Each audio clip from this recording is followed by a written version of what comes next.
call the meeting of the Marshall City Council to order with the Pledge of Allegiance. Pledge allegiance to the flag of the United States of America and to the republic for which it stands, one nation under God, indivisible, with liberty and justice for all. I'd like to welcome everyone here this evening. We have an agenda before us. Are there any changes to that agenda?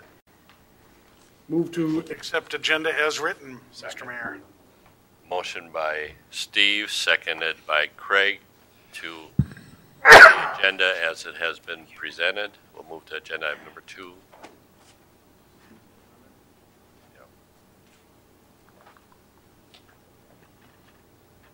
to a vote.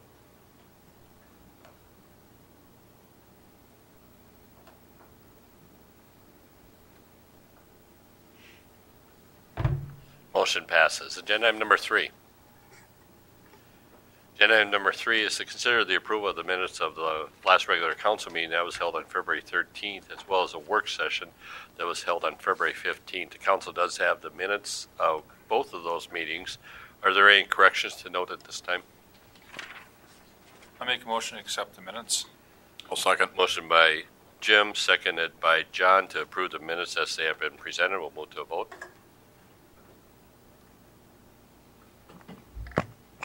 Motion passes. Agenda item number 4. Agenda item number 4 is a consent agenda. Bring the items up on the screen on the consent agenda, and they include the amendment to resolution number 4460, second series, to consider the request for a St. Patrick's Day parade for March 17, 2018, and to consider the approval of the bills and the project payments. Is there any item on the consent agenda any member of the council wants removed for purposes of a separate discussion? I move approval as presented. Second. Motion by Craig, seconded by Steve. Discussion? If not, we'll move to a vote.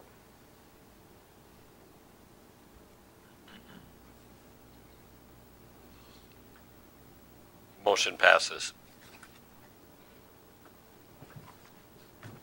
So agenda item number 8 is to consider the approval of a conflict of interest acknowledgement regarding the Small Cities Development Grant Program. Sharon, do you have this, or Dennis? Yeah, I do. Thank you, Mayor and council members. At the last council meeting, there was a presentation from Mr. Gladys from the UCAP addressing the issues related to an application for Small Cities Development Grant. One of the documents to be submitted at the time of the application is a conflict of interest. Councilmember Lozinski has in the past bid on some of those jobs, has been awarded some of those jobs. Councilmember Lozinski abstained from voting, from participating in the vote for the submittal of that application. And that application does address conflict of interests. Since the last go-around with the Small Cities Development Grant, Councilmember Lozinski has been elected, obviously, and he's now a public official. There is an exception under state law that public official can participate in the program if there's an acknowledgement of the potential for a conflict of interest, and Mr. Lozinski would abstain from all future votes, all past votes on this matter, and the City Council would have to unanimously approve, number one, acknowledge the conflict of interest, and then approve his participation. The exception under the law, Minnesota statute says, a governing body may apply for and accept a state or federal grant for housing development in which a public official may benefit. The benefit may be if he's awarded a contract and does the work, he will receive some payment. He may or may not receive a benefit, but that conflict of interest has to be noted. Assuming there is unanimous approval, then there are several documents that have to be provided to DEED, and it also involves federal legislation. So all of those issues are set forth in the supporting memo, and then in the resolution concludes with the requirement that the city attorney submit a statement to both state and federal folks indicating that there's been acknowledgement of the conflict and that we can proceed accordingly. Thank you, Dennis. And unanimous approval would be of those voting. Correct. And there has to be an abstention, obviously. Yes. Questions about the resolution? In the resolution, it says that he is an employee of a company. Yes. He's also an owner of the company, right? He's a minority owner and employee. Right, but Yes. it just says employee, doesn't say employee and owner. So technically, shouldn't it say also owner? Because that's part of the conflict of interest, is an ownership interest. When I was looking at this, one of the things cited here is the federal statute 570.611. And in that federal statute, it talks about conflicts that are prohibited and that no person described. And one of the descriptions is a person who's in a position to participate in a decision-making process or gain inside information. And so even though he's not voting, he's certainly in a position to participate if he wants to. And it also talks about financial interests, either for themselves or for those with whom they have business or immediate family ties. Well, he certainly has family ties to his wife, who is the majority owner, and like I said, he's also a minority owner. So my concern here is with the federal law part of it. Are we going to be in compliance with federal law? And as I read the federal law, it talks about persons covered and exceptions to the rules. And under the exceptions, it says that upon the written request of the recipient, HUD may grant an exception to the provisions of paragraph B, which talks about the conflict of interest that's prohibited. And they would do that on a case-by-case basis when it is satisfactorily met the threshold requirements of D1 of this section, and I'll talk about that in a moment. Taking into account the cumulative effect of paragraph D2, well, in D1, where if they want to, they can grant an exception. There is a threshold requirement, and it said HUD will consider an exception only after the recipient has provided the following documentation. And as far as the documentation, it says in Part 1, there should be disclosure of the nature of the conflict, accompanied by an assurance that there has been public disclosure of the conflict, and a description of how the public disclosure was made. The second part of that indicates that there should be an opinion of the recipient's attorney that the interest for which the exception is sought would not violate state or local law. So what I'm wondering here is that, and I think you've indicated that you'll be submitting a letter, an opinion on this. Opinion letter. Yes, As requested by deed and as required by the federal. And so you're going to be meeting one of the requirements that's required here. And when there's also going to be the disclosure of the conflict. So That's what tonight's meeting is for. Right. To disclose that to the public. Right. Yes. So we're meeting those two requirements. And so I guess what I'm wondering is, what role as council members should we be playing in this? In the federal statute, where does it say that we, as city council, need to do anything with regard to this? And in the resolution, I have problems with paragraph 3, where it says that James Lozinski is authorized to bid on and participate in rehabilitation projects funded in part by small cities development projects, notwithstanding said conflict of interest. Well, isn't that what HUD is going to decide, whether or not he's allowed to participate, whether his conflict of interest will prevent him from participating? And are we, as a city council, in a position to make that decision as to whether or not the conflict of interest is serious enough that he should be prevented from participating? So I don't feel like we, as a city council, are in a position to make that decision. HUD will make that decision, and the state authorities. And so I will support the resolution if paragraph 3 is removed, because I don't think we're in a position to indicate whether or not he's authorized. I think that decision will be made by HUD and deed, and not by the city council. And so what I'd like to do is see us meet the requirements here, that there be public disclosure, and that there be an attorney's opinion, and we can certainly pass this resolution. I'm not sure we need to, but I have no objection to passing it if paragraph 3 is removed. Deed is requiring a copy of the resolution from City Council. That's a state requirement. If you want to delete paragraph 3, I don't care.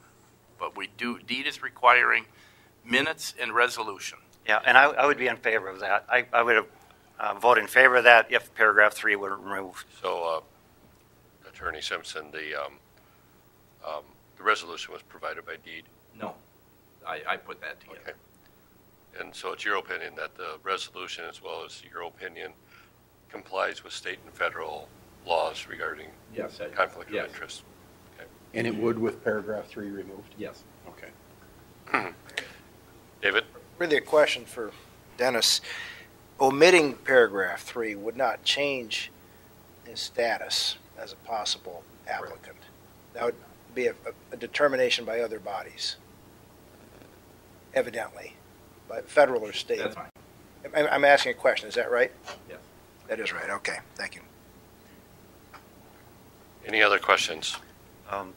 The last thing, again, is that in the interest of full disclosure, I think it would be more proper if we said employee and owner, since he is a shareholder.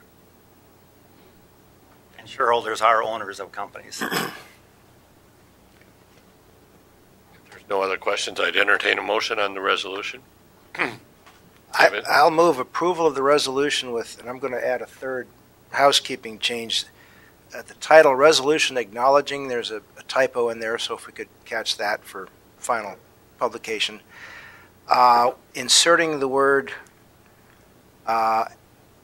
"and owner" on the second line of the second whereas, and then omitting statement 3 under the "be it resolved" column. I think that catches what you're after, Glenn.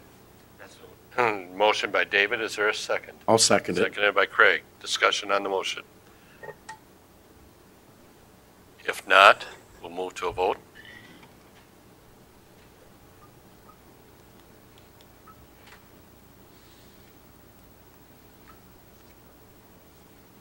The motion does pass unanimous of those voting. We'll note the abstention. Agenda item number 9. Agenda item number 9 is consider the resolution for the Lyon County Opportunity Zone application.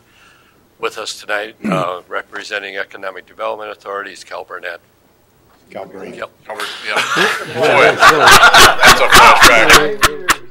I'm sorry. My correction. I thought it was. Cal is Thought it was the other Cal. Sorry about that.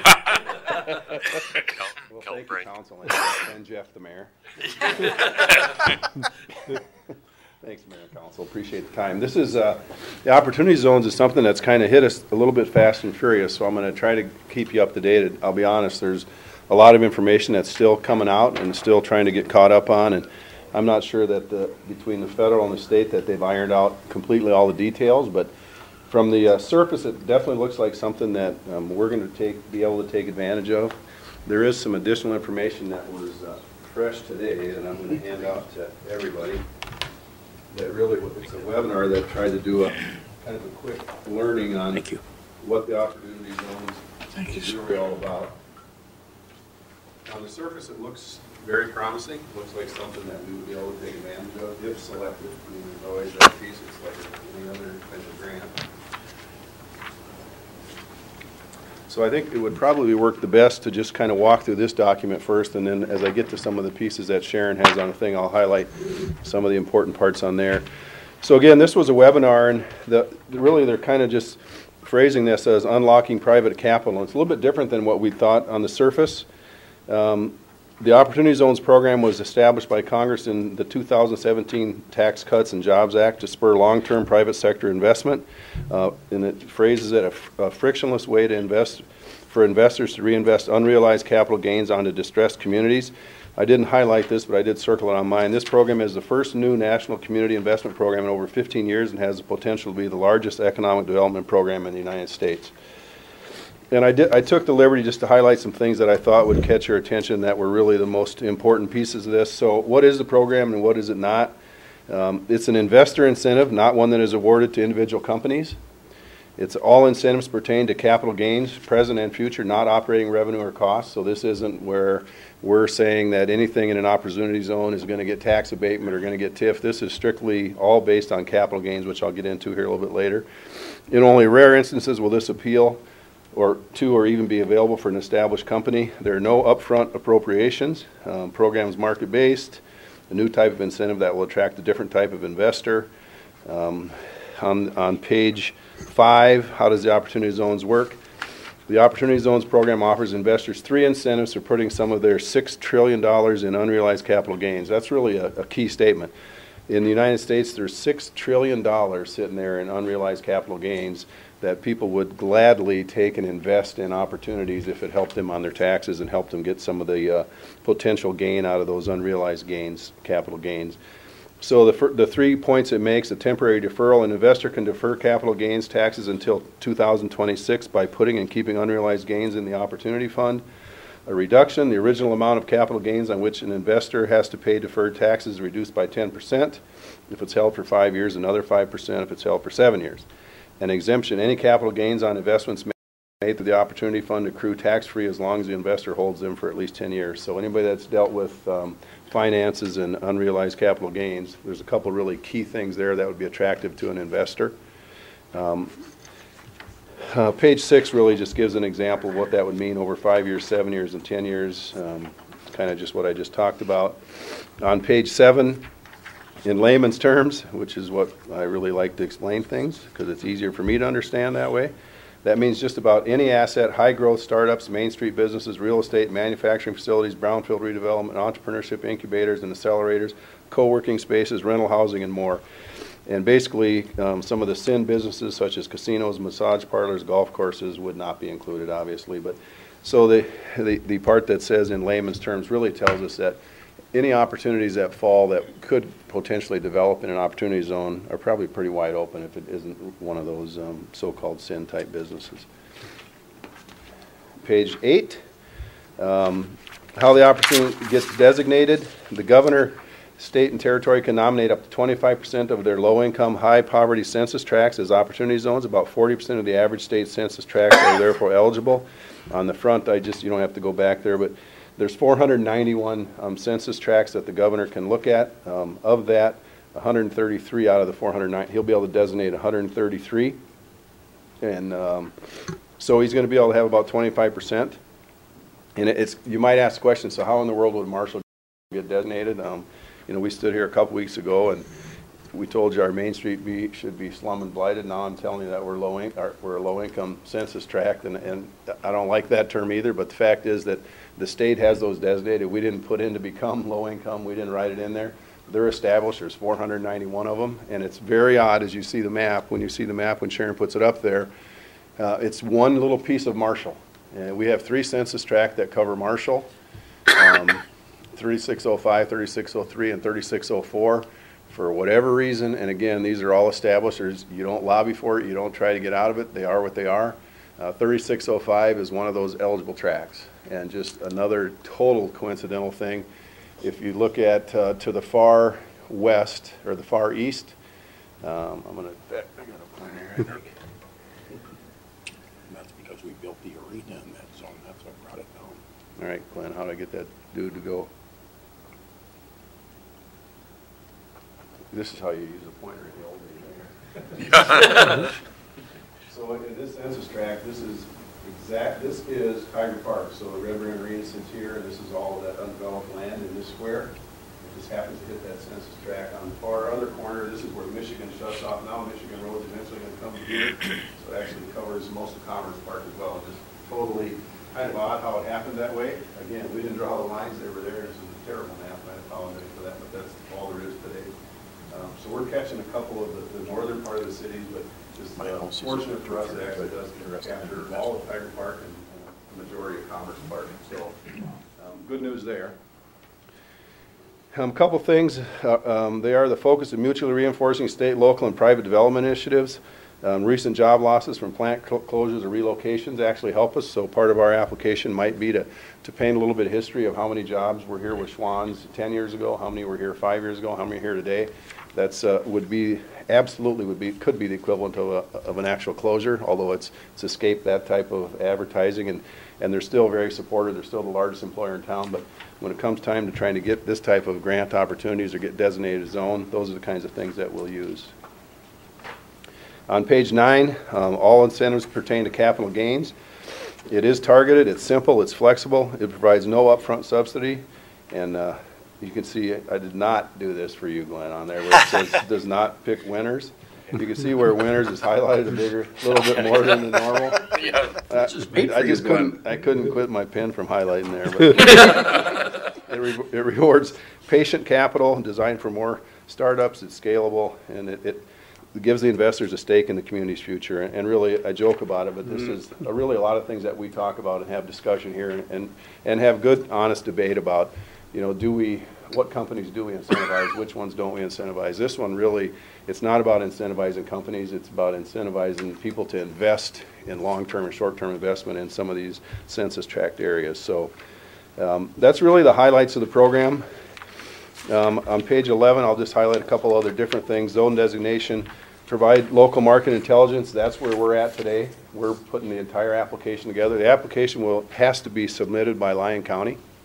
So there is no real fiduciary responsibility of the person that solicits the grant or for the grant, because it's all investor money. It isn't money that we give back. It's all done with their own financial wherewithal.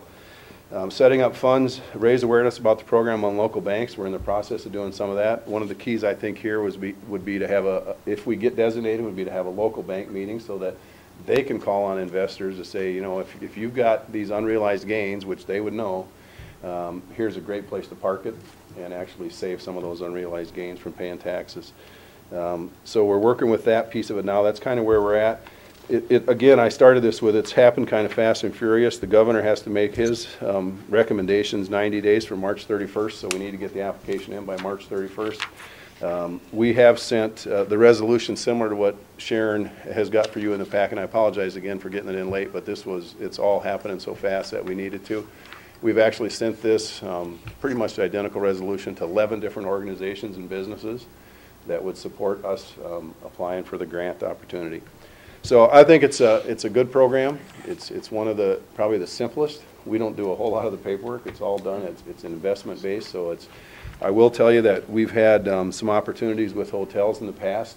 In fact, the last hotelier that we're still working with was waiting for this program. If this program happens, he's got a list of investors that are ready to go. So I know it actually is being looked at and it's being watched. Yeah, David. A couple of things, Cal. One, there could be more than one project or development within 3605 that could reach this benefit. It could be 1, 10, 20 I mean. But we don't have to have those identified in this initial application. That's right. That's exactly okay. Right. And then a technical question on the map.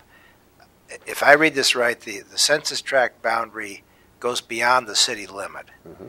So we have a portion of area of developable interest just north of the arena and high school block, which is in 3605, but it's not in the city, but it would still be eligible. That's right. Okay. Now, keep in mind some of that's not developed. Right. You know, so it would take infrastructure needs and everything to do some of that, some of which isn't even city property probably. Right. The other thing I should just mention is there's only 2 tracts in Lyon County that would be able to apply. The one I'm talking about here, 3605, and the other is the city, actually surrounds the city of Tracy. So and I'll just be upfront here, in the commissioners, Lyon County commissioners, when they submit the application, more than likely Tracy will also apply. And then what the rules designate is that the commissioners would have to prioritize. So they will rank 1 or 2. There's only going to be 2. So they would say, if you're going to give us 1, let it be Tracy, or if you're going to give us 1, let it be Marshall. And obviously we'll work with the commissioners on where that would be the best investment. And then hopefully the state would designate both of them. I mean, that's what we would pull for. And we're actually going to help fill out that entire application for Lyon County. Could I follow up? Does the act of designating, will that be influenced by whether a project is significantly developed, or it has to do with other? There's no call for any projects to go into the application. Okay. So they're going to make the designation based on conditions that are on the ground now. I would liken this in some way ways to, you're all familiar probably with the old Job Z, where you did apply as a county or as a city, and you became there, but you didn't have a company that necessarily wanted to use it. But over the next years, a lot of companies used it. Now that's gone away. That sunset a year ago. This would be one that could kind of take the place of that, where people investing in local opportunities would have the chance to reap on that investment. Thank you. Could you explain again who designated Tracy and 3605? There's only, in the census tracts, there's 390, let me see, there's 491 total. There's 250 or some that are designated high distress, low income tracts. Of that, the governor can select up to 133 or 125.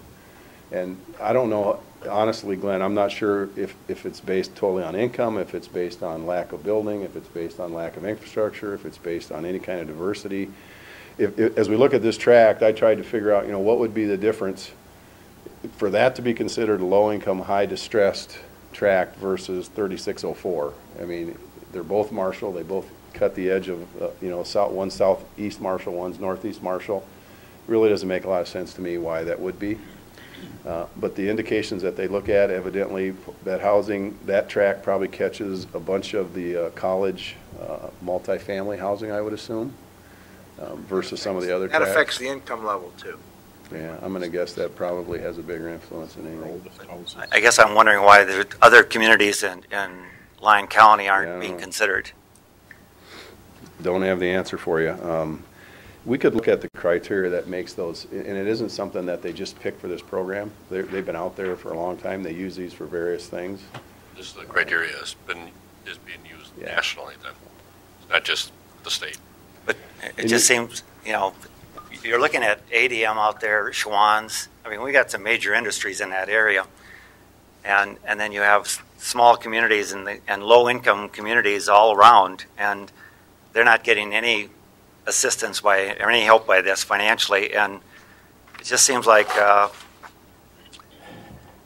is it really accomplishing its purpose of helping low-income areas? Because I think smaller communities with less resources need financial help more than bigger communities that are doing well. And I just question what the federal government's doing. You indicated that March 31st was the deadline for filing this. And this is kind of last minute. It's been put before the council. I mean, we got this tonight, and I'm not all that familiar with how this program works, and I'm not sure if it's a good program or a bad program. I really think it's something that, as the council members, we should investigate it further. And we have a couple other council meetings we could address this issue at and still meet the March 31st deadline. So I think the best thing we could do would be to table this measure and bring it up at a future meeting after we've had a chance to research it, learn more about the opportunity zones and whether they're good things or bad things, and get a little more information. Then I think we're going to be in a better position to make a decision on this. On the other hand, the decision is at the state level, and the application is the county. What's the downside of us taking action? Any? I was going to ask that question. This is strictly for an application for the governor to take a look at this and choose this one. Now, this is all we're doing here tonight. That's right. So, and your application is due March 31st? Right. So it table to one council meeting would be it, but how long does it take to get this application put together? We would be working on it in between now. You'd continue working on it. I'm just not sure what information I'm going to bring again. That's going to be, I mean, I can tell you how they selected it, but, for us to determine, we really think it should be Ghent, and it should be Minneota, and it should be Pipestone, and it should be Laverne. I mean, I'm thankful that we got one designated. Well, I was just saying that's not our concern. Our concern is Marshall. Now, if we would happen to vote for this application, we do research. We don't necessarily have to accept the, I'm not saying I want, but I mean, if we do research and find out there's a catch to this, we can pull our application too. Yeah, I don't think, I'm not sure what the catch could be. I agree with you because it's a capital gain. I know what you're saying, but it's just an application. There's no investment by the city. There's no my upfront cost by question. the city. There's no, in fact, it probably gives us the opportunity not to incentivize. Right. Well, that sounds like we don't have to do TIF financing. We hold no one's money. Right. We administer no paper. We make no decisions other than to say, okay, that's go ahead and use our zone. I mean, the governor's It's gonna all pick designated the governor's already. gonna pick 133 of them. Well, go ahead, John, did you have No, I one? was going to say. With that being said, I'd make a no decision motion in there. to approve the resolution for the opportunity zone application. Motion by Jim, seconded by Craig. Discussion on the motion? Again, I like to be informed before I vote on things, and we were presented with information on this tonight a few minutes ago, and I think as council members, we have obligation to study matters and research them and be informed before we make decisions. And there is no critical deadline here. I mean, we've got till the March 31st to apply, and we've got 2 council meetings before that, and I see no reason we have to rush it and vote on it tonight. You don't apply. The council or the county applies. You've got to get it to the I know. county at one of their meetings. Other discussion on the motion? If not, we'll move to a vote on the motion.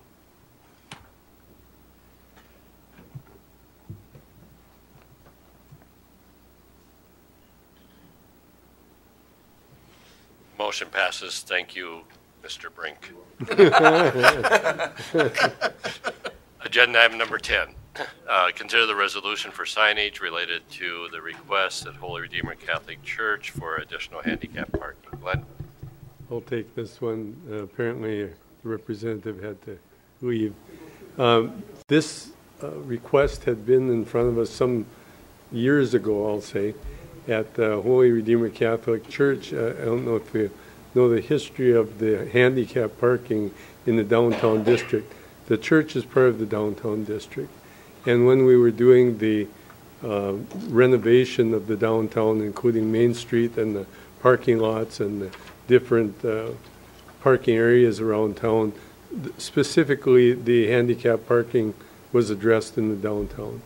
And the kinds of things that were addressed at the time, and Doc is here and he was kind of part of that discussion as well, is the committee wanted to make sure that each block was served by handicap parking, and some of the spots were driver spots and some were passenger spots.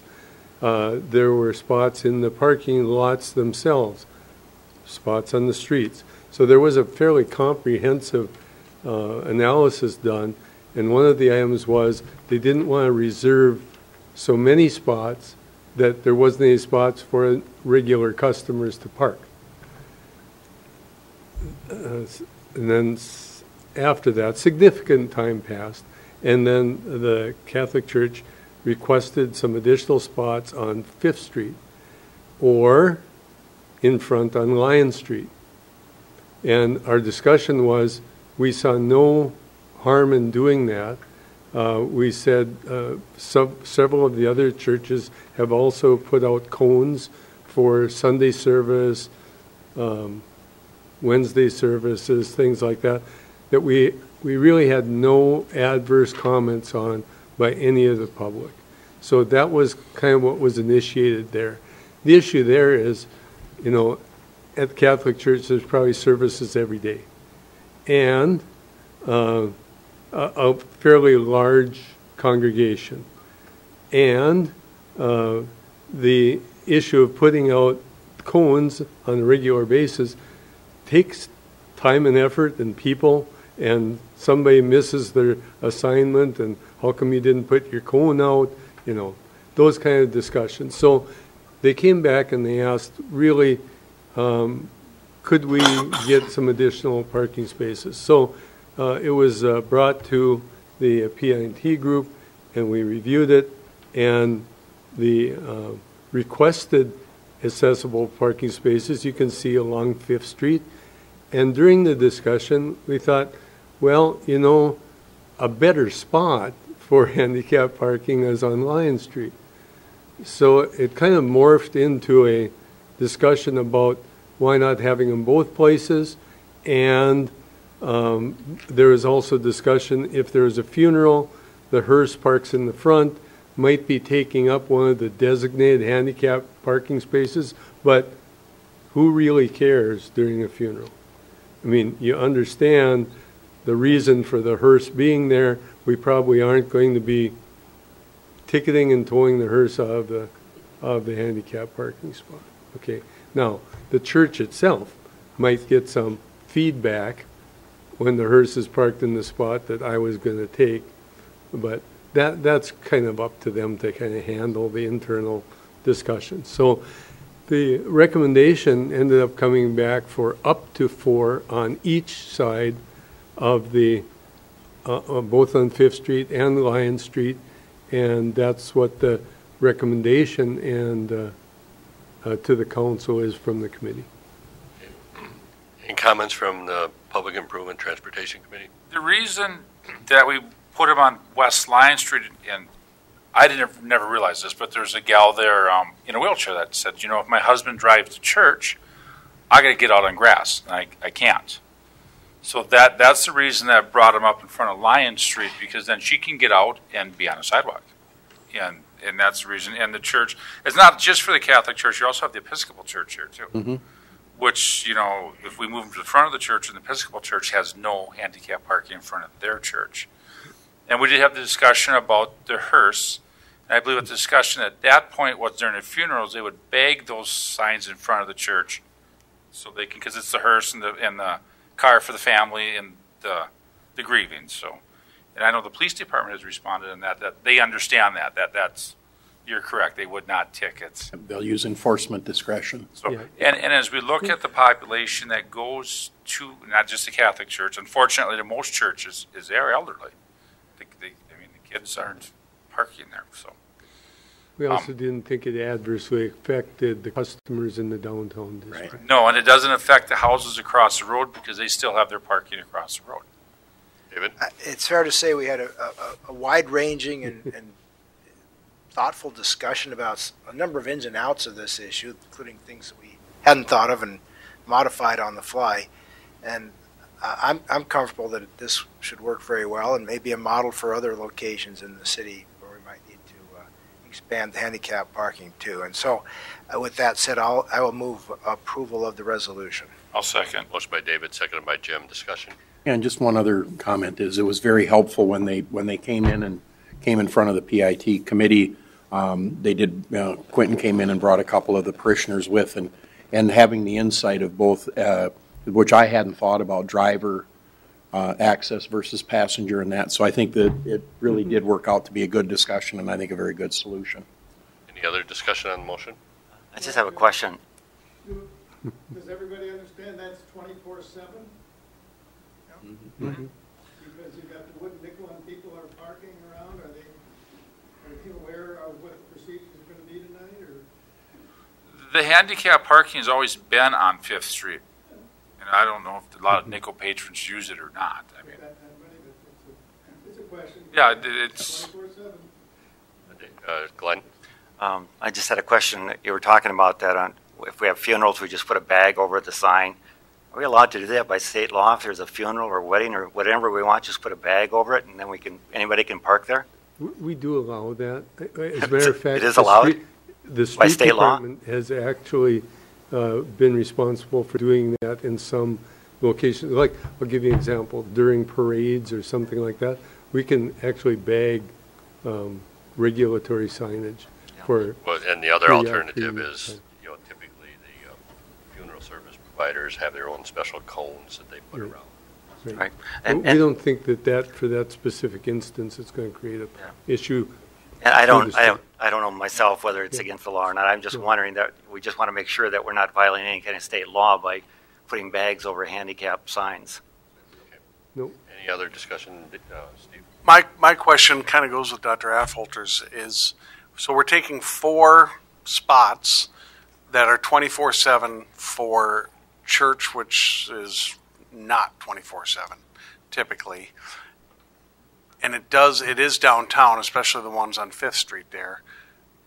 Has anybody mentioned that to the business owners on the other side? Because they might be a little mad because, again, once they're handicapped heretofore ever after. there currently are 3 there now. So we're adding 1 on Fifth, correct, Glenn? There's already 3 on Fifth Street Correct. there. Okay, so you're only adding We're one only on the adding Fifth 1 on Street. Fifth Street. Additional ones would be in front of the church. Correct. Lion Street. There'd be 1 added on Fifth Street, if I'm correct, and then 4 on Yep. Lion Street. And if there's any handicap parking needs by anyone else, it's not reserved for the church only. It's for any handicap park eligible person. So if there is someone from the adjacent church who wants to park in there, Sure.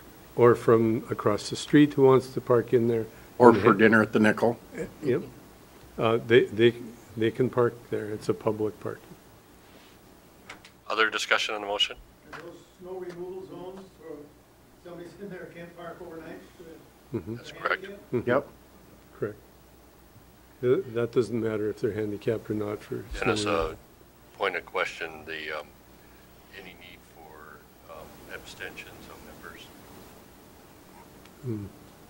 I would say not, I but think no. I just want you to clarify that, so, okay. No need to abstain. Other discussion on the motion? If not, we'll move to a vote.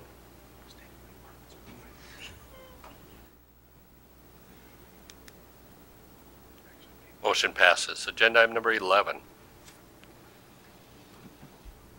Agenda item number 11 is the Ziegenhagen addition. The action here would be the introduction of the preliminary plat and calling for the public hearing. Glenn? Thank you, Mayor and Council. The requester just happens to be in the audience tonight. It's not your first time, Bill. I'd like Bill to come forward just for a little bit. That's why we didn't put this one on consent. Generally is here.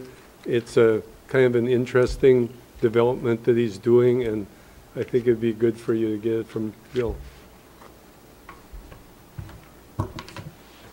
Mayor and council people, any questions on what I'm trying to do here? Maybe explain to him what you are doing with that, with Lot 2. There's currently 2 parcels on the property that I bought in 2007. And the building to the north, this building, that now is kind of a retail with the Maxwell food equipment in it. And then there was an Apple in it for 3 years. I'm trying to give a 10-foot side yard and a 25-foot rear yard and a 10-foot side yard and out to the frontage. And have that as a separate parcel. And then the large building, as we all know, with a lot of truck docks and garage doors on the end, we're able to keep all the setbacks the way they should be, and to be able to parcel that off, still be able to drive a semi all the way around to the fence area there. And then our next agenda item will be to rezone this all from I-2 to B3, and part of that is I have a potential tenant that would like to go into this building, and with a kind of a specialty grocery store, and that can't go in an I-2 even with a conditional use. It needs to be B3, so I can continue to use the warehouse things that'll be grandfathered in. So that's on the I-2s. Another thing that we were allowed to clarify and bring up to date is Bill some years ago had gotten the MnDOT to return right-of-way to him, and it was kind of a meets and bounds description thing that was hard to follow. The front parking lot as you turn right on 59 there, over the years the road has kind of changed. And at one time they had taken away the use of that front parking lot. And Paul Schoenberg and I did some work when I first bought this property to see if I could buy that back. And it was quite a process with the state to send them a cashier's check for $1,000 and a whole bunch of papers. And after about 8 months, they sent the $1,000 back and said, well, we never paid you, only took the land, so you can have it back now. So now we have the front parking lot back, which of course gives us some more parking and stuff too. So. And it really makes it a easier developable lot, because now it's just Lot 1 and Lot 2. You can see where all of the railroad lots were in years past. They all are in the background of the plat, but they are not a part of this plat. So it changes to Lot 1 and Lot 2 only for that whole site, including the old MnDOT right-of-way. So it really took care of a lot of things with this. And this is just the preliminary plat. David? Glenn, as you mentioned that cleanup process, wasn't that the issue about 10 years ago? I think I may have been on Planning Commission at the time, where I think Mr. Carr wanted to do some selling or developing, and we discovered that there was a non-alignment between the plots, the lots and the parcels, and that's what the cleanup involved. He had to go through a quiet title or something to get that one taken care of. And this is like the hangover from that. It's part of it. Yeah. It's part of the railroad issues along there. Thank you. Any other questions? Thank you, Bill. And I would entertain a motion to introduce the preliminary plat and call for the public hearing. I'll second. Motion by Jim, seconded by John. Discussion? If not, we'll move to a vote.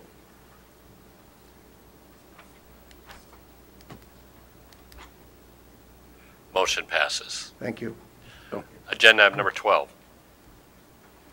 Agenda item number 12 is the introduction of the ordinance to rezone General Industrial District to B3 General Business District. Glenn, anything to add? We've already kind of talked about this. Thank you, Mayor and Council. Bill described it completely. It has to do with the use of the property that he's carving off for ultimate sale, as well as the use of his existing property. So we would recommend the introduction. Is there a motion for the introduction? So move. Motion by John. Second. Seconded by Steve. Discussion? If not, we'll move to a vote.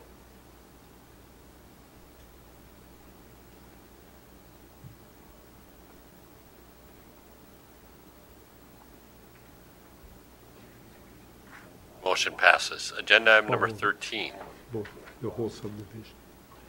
Agenda item number 13 is the Plum Creek Library System Agency Agreement. So, 2 years, Michelle, I'll turn it to 2 years you. in coming. Yes. So I'm pleased to be able to present for your consideration an updated agreement with Plum Creek. Right now we are operating under a 2001 agreement. They did try to rewrite it in 2010 and we didn't sign it, so that didn't go into effect. We then, right after I started, we worked together to write it again. And basically what exists now is a reflection of how we've been operating. So we were under a 2001 agreement and we had really evolved from that. So this really presents no changes to how we're operating. It just updates the actual legal agreement. Dennis has looked at it a number of times.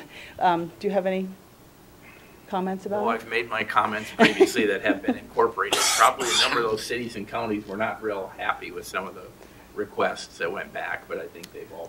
Yes, basically Dennis did give a number of recommended changes, and then it was also Nobles County and Jackson, I think, were the two counties who wanted some other changes, so they came back around and we agreed to those, and a number of the other municipalities and counties agreed to it. So I have presented this to the commissioners, and they have passed it, and the library board has also passed and signed it. Okay. Thank you, Michelle. Any questions about this proposed agreement? On page 2 of the agreement under officers of the Board of Trustees, it talks about the chair, vice chair / chair-elect. Does that mean that the vice chair automatically will move into the or what does the chair-elect mean? I believe that is their practice, and it has been their practice. I just wonder if if it is, maybe it should be spelled out in the agreement that that's the way it works.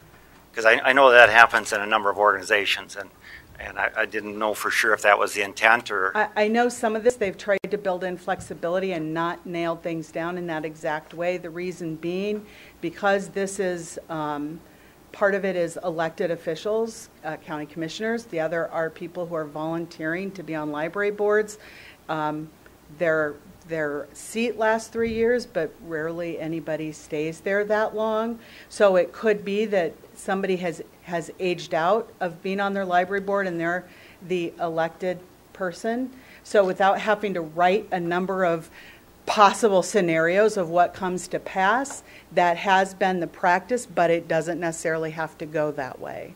And I think there are a couple of places, Dennis had a couple questions like that as well, a couple places that they tried to build in flexibility to allow that to happen, to if that person left before and they elected a new person, then it would allow them to elect somebody when that position was not filled currently. Well, I just wasn't sure what the intent was there. I know in one of the paragraphs it talks about contractual agreements that any agreement having a direct financial impact on member libraries shall be discussed and voted upon by the advisory council before action may be taken by the board of trustees. So is that basically saying the advisory council just votes on it, or they have to approve it and it never gets to the board of trustees without them approving it? Basically what happens, all of us who are directors are the advisory council. And so because we have a feeling from our funders and also from our library boards what can really come to pass in what we can afford, if something comes to pass that we're pretty sure that everybody's going to balk at, we wouldn't necessarily pass it and ask it to go to the governing board. So again, I think that's a situation that's tried to make sure that the libraries themselves are informed and have a voice before the governing council takes action. Okay, so does the advisory council have a veto power or not? No. I mean, so No. whether they approve it or not, it's going to go to the board of trustees Right, with a recommendation one way or another. Right, exactly. Okay, Exactly. I just want. But they're well aware that we have talked about it again with funders and with library boards. So if we don't recommend something and feel pretty strongly about it, the governing board's pretty good about listening to that. There's a paragraph regarding the review of the agreement, and it talks about that it shall be reviewed for possible revisions as deemed necessary by the board of trustees or a majority of its signatories. When you say signatories, are those that originally signed it, or are you talking about the entities that they represent, or who do you When view they as mean the signatories? everybody who signed it. So from Lyon County, that would be the commissioners, you, and the library board. What And I'm talking about is it their office or them individually, that person? I don't know how that'd be interpreted. I would say it's the entities because that's who you are when you sign something. If I leave, something stays in force because it was the director who signed it, not because it was me who signed it. But I would defer to Dennis. Another thing they have is an annual audit. We have a church audit, and we get a bunch of people that agree to audit the books who may or may not know much about accounting, but they go in and audit the books. So are you talking about a CPA audit or just anybody auditing the books here? No, it's not anybody, and I'd venture to say things that happened before I got here with problems with their books. I would suspect they now, I mean, I have not looked at their exact procedure. I am aware that they have one in place that was put in place as part of that court case. And so what I'm wondering is would it be helpful to have an audit by a licensed CPA? I think that's important because, like I say, sometimes when you maybe have the wrong person in a position of power and start running things, they may run it kind of loosely, and right. Certainly financially we want accountability and want to make sure things are done properly. Absolutely. And I would again defer to you. I don't know Minnesota law, but because they get state I think, money. Yeah, that's where it's at. The regional library systems are required to have those types of professional audits by statute. It's built in the statute. That's what I would have said because in other states that's the way it operates, and I suspected it did here. But beside it being required, it also, because of recent history, they are very careful. It's a good practice, right? Yep. And it talks about lending periods, and it says something that the lending periods shall be the same as that of the borrowing library. And yes. So, for example, some libraries in the system only let items, maybe a book, they only let it check out for 2 weeks. But Marshall-Lyon County lets it check out for 3 weeks. When that book is there, it temporarily is ours, so that person gets it for 3 weeks, not because, say, Wyndham only lets it check out for 2 weeks.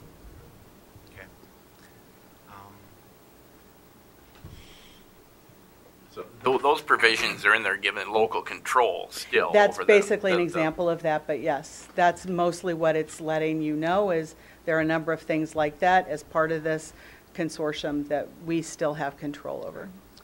Under section Roman numeral 11, disposition of grant funds, when I read it, it looks like there must be some words missing because it's not doesn't look like the sentence quite makes sense.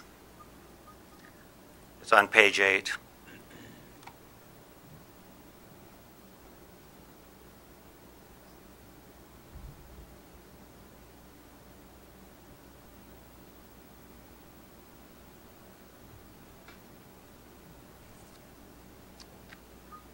It's that Roman numeral 11 there, disposition of grant funds.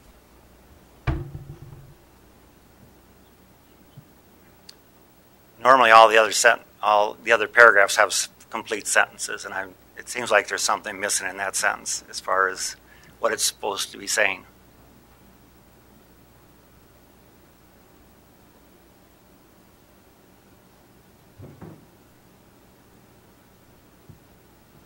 Honestly, I'm not certain because that was added. Yeah. That wasn't our original Right, but piece of it. it does appear like there's something missing there as far as what's supposed to be happening. Right, basically, to me, it says that it's following that statute, so there could be a few words when they took it Right. from that statute. I Right, can but it's verify not that. it's not a complete sentence. I mean, I there's see something what you're missing, saying, but I right? guess Yeah. I can't really answer So that. maybe that's something when they review it, they maybe want to, because if there's a typing mistake or something missing, you want it to make sense. Absolutely. And I know in the previous agreement we had that was presented before us that they had in the opening paragraph, this contract made this first day of January. And so I'm just wondering, is there somewhere that there's an effective date where this effectively starts? Yes, there will be. He basically left off the beginning and the end, so you didn't have a 50-page document with all the signatories at the end and everybody listed, including the day. But yes, when he puts us together and everybody gets a copy, it will have those things in place. At least that's what. So someplace it'll indicate yes. this is the effective date of the agreement. Right. So And the part of old the- one ends and the new one starts. Right, and part of this just depends. Last time they actually got everybody to sign this in 2001, I think it took them over a year. So that's why it was that January 1st date. So they're hoping this happens like within 6 weeks. So, but they didn't want to put a date in there if they didn't get it all back. So that, we had already asked that question, and that's what we were told. Okay. Well, thank you. Sure.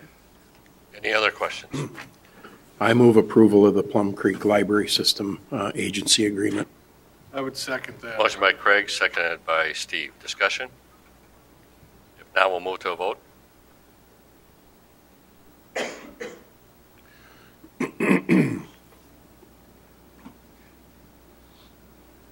So Kyle, from now on, do we need to do voice votes? Yep. He's gone. I would just like to say it's really nice that everything seems to be going well with Plum Creek, and It is. there were some rocky times, difficult times, and Yes. it's good if everything's working out well and people are getting along, it seems like, and It is. a lot of good things are being accomplished, so that's good. Yes, and it's in fact, just today we were getting some statistics that showed we actually got over 12,000 items from other Plum Creek libraries for our customers last year. So it does show that we're certainly using it, and we sent out another 12,000. So we're pretty much equal. We send out and we get, and it's nice to see that because I think in the past it was an assumption that, oh, you're really big and you don't really need Plum Creek and we need you more. And I kept saying, I don't think that's the case. I think it's a very equal relationship, and that data just backs it up. And so far, it's been a good experience with the new director. It has been. It has been. He's very open to these, and I think he's also in a steep learning curve, so that's why it took 2 years to get this done, because he came from Wisconsin, so things operate a little differently. And I'd like to take the time to thank Dennis, because he really, at least 4 times, went over this for us. So, Thank you, Michelle, and that motion did pass. great. Thank you. Thanks, Michelle. We'll move then to agenda item number 14.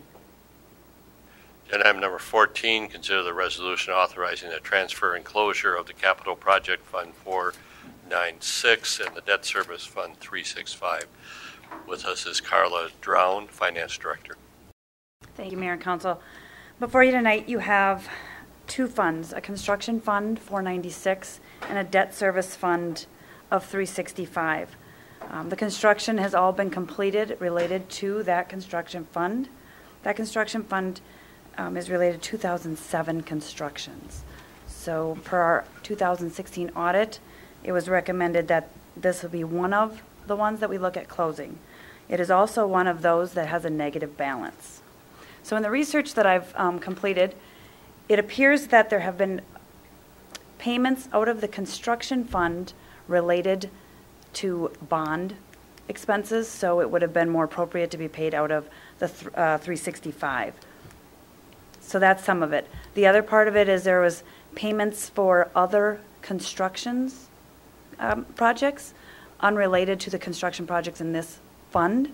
However, because consecutive audits have been done, and to move those, and they're also past project construction many years ago, this is 10 years ago, it would be recommended that the funds be taken from the debt service fund, which has sufficient funds to balance out our construction fund, and then the remaining funds be moved to the 429 revolving. If those expenses related to other constructions were moved to the appropriate construction fund, the same net effect would happen at the end. Any remaining funds would also go to the 429 revolving fund. So to make things simpler, rather than trying to figure out how to move all the funds around, and because the net effect is the same and the funds are 10 years old, I'm requesting that the funds from 365 be moved to 496 to balance it to zero, and then the remaining be moved over to the 429 as that bond is paid in full. So this is really a finance housekeeping issue. It is a finance housekeeping. Questions? With regard to Fund 495, that's a revolving fund, you said. Yes, it is. Okay. And so how often are we using that fund, and what is it being used for? That fund is used for street projects that may not have been budgeted for. Something comes up. In 2017, it was used for the sidewalk through Freedom Park. Is it Freedom Park? Yes, thank you. Freedom Park. So, which there hadn't been a sidewalk through there, so it gets used for community-related and street-related projects. The last audit here is 2016. It had over $1 million. Well, $1 million in assets, and a fund balance of $793,000. So, was there any thought of taking the debt service money and putting it in another debt service fund to pay off other debts? Was that it considered at all, or is there any other debt service fund that needs funds at this point? At this point, we did look at that, and where the debt is at for the bond payments, it could be put into another bond and sit there, but it wouldn't assist in paying a bond off early at this point. Are there any ones that are coming up that are callable, that where it would could be used to call them in early, that where they don't have enough to call it in right now? That was not looked into, and so I would have to do some research on that. Okay. Mr. Mayor, if I could just comment on that. One of the items that Carla and her staff and myself have been looking at recently is to use the 459 truly as a revolving. So if there's a capacity to build up that balance instead of bonding routinely, we potentially could use that for payments and then have the assessments and other items that pay that back instead of bonding for every street project. And what we're currently doing is looking at our long-term debt, and when some of those bond payments drop off of the schedule, to see if we can potentially do that at this point with the amount of money that is in there, even though it is at 700 some thousand. We don't know if we're comfortable enough yet currently with that level to use it in that capacity, but that is some consideration as we go forward, which hopefully in a future council meeting we'd like to present to you that long-range forecast of how that could be utilized in that sense. Thank you. And I'm assuming back in 2007, when we borrowed the money in the first place, the interest rates were substantially higher than probably what they are now, and it's a good idea that we redeemed the bonds and paid off the debt early. One of the things I noticed is that they were initially issued at a discount back in 2007 because of the face value, and then we bought them back at face value. So even though the record would indicate we're probably going to have a loss, from an accounting standpoint, actually, financially, it's a gain because of the difference in interest rates. Correct. Any other questions? If not, you have the resolution before you that would authorize this transfer and closure of this fund. I'd move that. Second. Motion by Steve, seconded by John. Discussion? One last question. And on the revolving fund, when we are taking money out of that, when you take the money out of there, does that come before the council for us to approve you taking out of the revolving fund every time? Yes, it's So- because they're projects, and so the projects come before council for approval. Okay. And, okay, I just wanted to make sure that when it was taken out, it's being approved. Yes. Other discussion you. on the motion? If not, we'll move to a vote.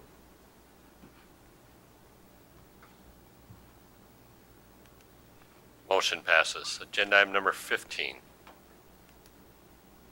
Agenda item number 15, consider the resolution for a municipal state aid system 2018 advance funds. Glenn? Thank you, Mayor and Council. This one is for funding of Saratoga Street. We have the ability to borrow ahead our 5 years, up to 5 years worth of our annual construction allotment, which is about $730,000, I think. And we utilize that then for some of the local payment for participation in that roadway, so it's not all assessments. Questions for Glenn? If not, is there a motion for the resolution? So move. Motion by Craig, seconded by Jim. Discussion? Mr. Mayor, and Glenn, this is that thing that we talked about before, right? Yes, it Take is. this money, the more you use, the more they give you, and it's That's a good correct. thing to do. For now, Just it wanna be is. clear, right? Doesn't make sense, but it makes sense from a government standpoint. Well, and the other part of that is that the advance is really for communities that have development that are going Right. on. And so, yeah. Other discussion on the motion? If not, we'll move to a vote.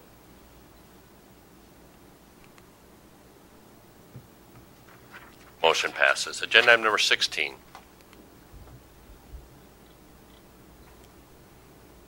Agenda item number 16 is the Marguerite Avenue, South Bend Avenue Reconstruction Project. The action would be to consider the resolution, receiving the report, and calling for a hearing on the improvement. Glenn? Thank you, Mayor and Council. The project map will be coming up on the screen shortly. It is the two sections from Camden Drive to Southview, and it's total reconstruction. We will be trying to schedule a public informational meeting for next Thursday for anyone who would like to attend.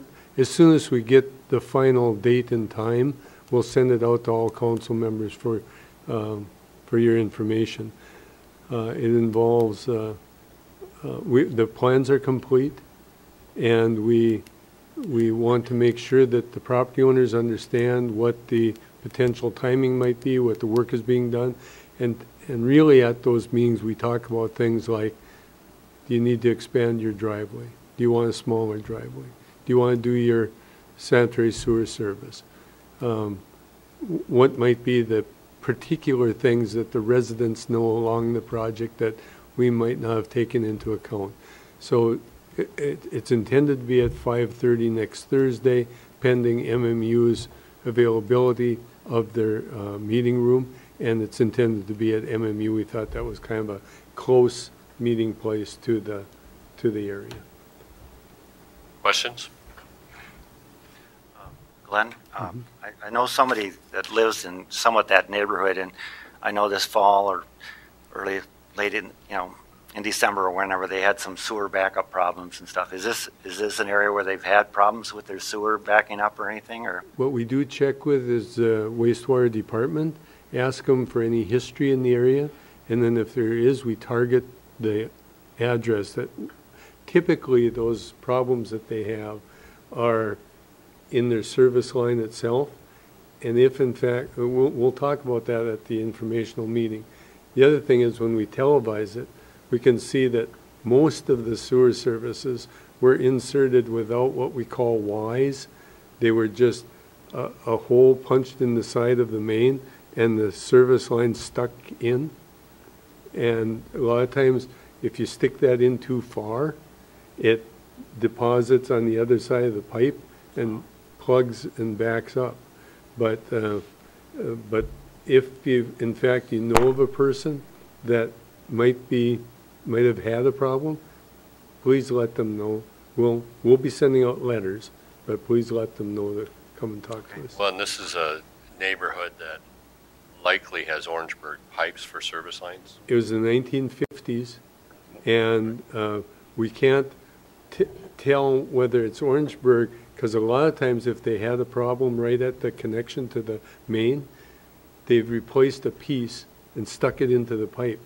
And it still might be Orangeburg from there to the house, or maybe they did up to the sidewalk, might be Orangeburg from there. Another thing our contractors do, we tell them to do this, is with our inspectors, see what's there. And if in fact you see Orangeburg, you knock on the door. It's a given. Greg? Glenn, and that's a great point. And one of the things that I'm thinking looking at this and the difference in Orangeburg, because what we do right now is when we do the reconstruction project, the utilities are done, the water's done, the sewer's done, the storm sewer's done, and we take the water connections to the curb stop, including the curb stop, connect into the existing water line serving the house. On the sewer, we go to that same point, to the edge of our right-of-way, our ease, and then we connect in Fern Core, whatever, through the contract with what's existing. At that point in time, rather than doing open dig, is it also possible that the contractor could push a camera the rest of the way to the house? And if it's Orangeburg, could we do a reverse insert of a liner? We don't off right of way, but we make that available for the homeowner to contact our contractor or hire whoever he wants to, because sometimes there's relationships between the homeowner and your favorite plumber that you want to have come and do that. But we'll allow that inversion. We certainly will. Okay, perfect. Yep. Good. Thank you. Any other questions? Well, I don't have a question, but on street improvements here, it's not something I'm against, but I know as a city we're looking at special assessments, and I personally won't support these until we come up with a decision on special assessments. Leave it as is to change something. I don't care, but it's something that we've talked about since I've been on the council, only a year, but as John said, for years and years and years. So, and that's why I'm not going to support this at this time, because we as a council need to take a grasp on special assessments. If it's leaving it the same way, that's fine. Or, we had good ideas at our special meeting. So and that's why I'm not supporting this at this time. It's not that I'm against road construction. I think we need to take grasp of the special assessments and resolve that. So when we go to these meetings, these folks know exactly what they are getting. We're telling them one thing now, and that could change in 3 weeks. It may not. Right. So. And Jim, that's a great point. But in looking at that, and this is some of what we talked about, obviously, in our work session too, but I think we all recognize that as we build through this, we're going to have to go back in time and apply whatever the solution is to get the bridge between the special assessments and ad valorem. And so I look at this as, we're going to kick the can down the road, but until we come up with that solution, I'm not in favor of stopping the projects. I'm in favor of moving forward, knowing we need to fix this, and we're going to have to backstep the solution to go capture those assessments and figure out what that transition is. But there's no way we can do this with a hard on and off toggle anyway.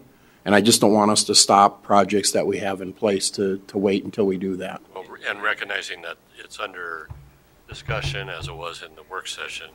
But until that changes, we have our existing, which does cap what the assessments would be, and it does allow for the remainder to be paid for by either the storm's water utility or the wastewater utility or the water utility or whatever's left over ad valorem tax. So there is that known going into it. And I get that, but I just think that can has been kicked down the road too far that we need to stop kicking it and just solve it. Mike, and sorry, Doc, but my concern is that at a point in time, and I think the question comes back, and you raise it as a good question, are we replacing this? Is this a priority in our plan because we're fixing an existing problem? And my question comes back, and having dealt with some of the communities who have failed to fulfill projects for whatever reason, if God forbid we have an event between now and we've delayed this project and we end up with damages in basements and somebody takes us to litigate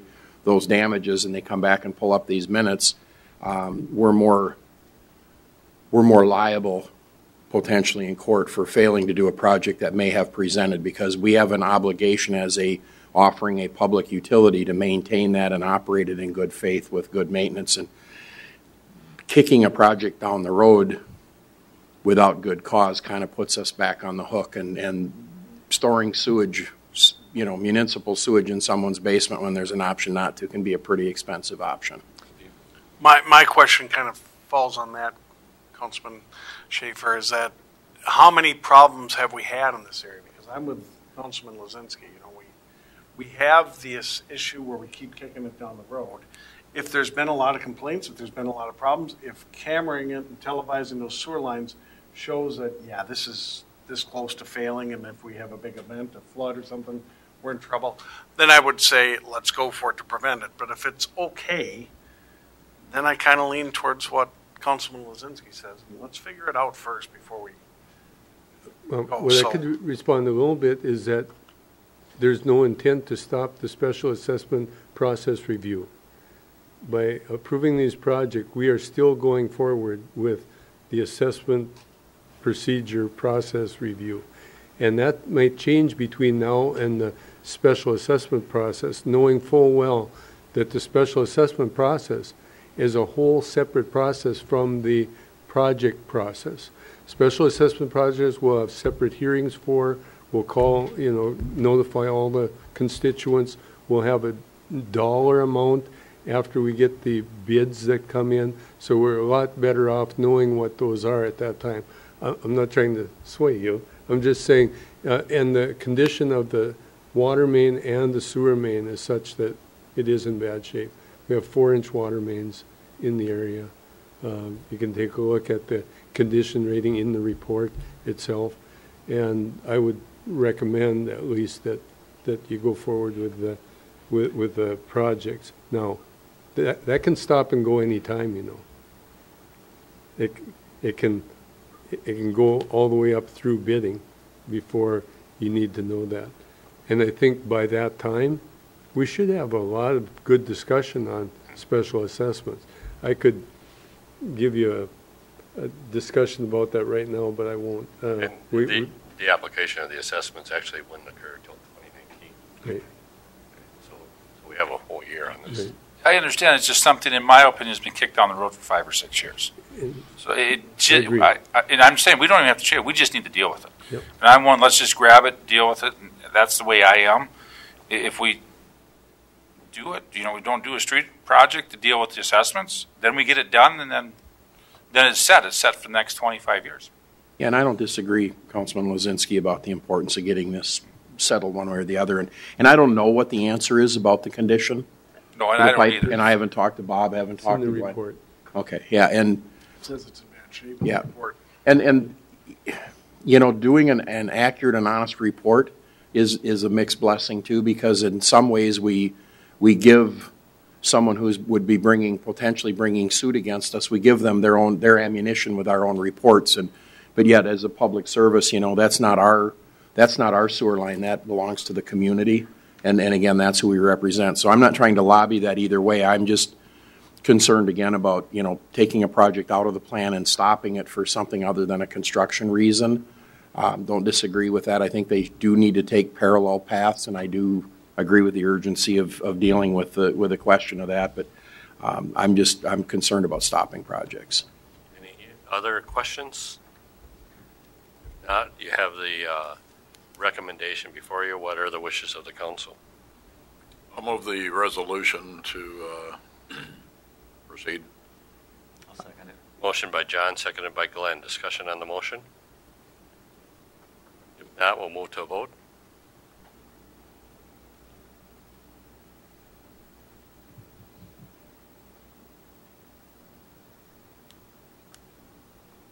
Motion passes. Agenda item number 17. The on-street bike lane striping. Glenn. Thank you, Mayor and Council. If you go to, you have a map.